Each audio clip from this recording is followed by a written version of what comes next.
শশাঙ্কর সাথে আমার arrange marriage হয়েছিল প্রায় 3 বছর আগে।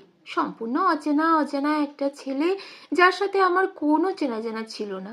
তার ব্যবহার আর কেয়ারিংয়ে সে আমার মনের মধ্যে জায়গা করে নিতে লাগলো। আমিও আস্তে আস্তে তাকে ভালোবেসে ফেললাম। শশাঙ্ক যে আমাকে খুবই ভালোবাসতো তাতে কোনো সন্দেহ ছিল না। কিন্তু ইদানিং শশাঙ্কর হাব ভাব কথাবার্তায় চলন বলনে মনের মধ্যে কেমন যেন একটা সন্দেহের বাতাবরণ তৈরি করে, যেটা আগে কখনো মনে হয়নি। ইদানিং মনে হওয়ার কারণ শশাঙ্ককে আমি ঠিক বুঝে উঠতে পারছি না। আমি কি ওর কাছে এত তাড়াতাড়ি পুরনো হয়ে গেলাম? কদিন আগে পর্যন্ত শশাঙ্কর ভালোবাসার যে গভীরতা ছিল, আজকাল সেটা আর দেখতে পাই না।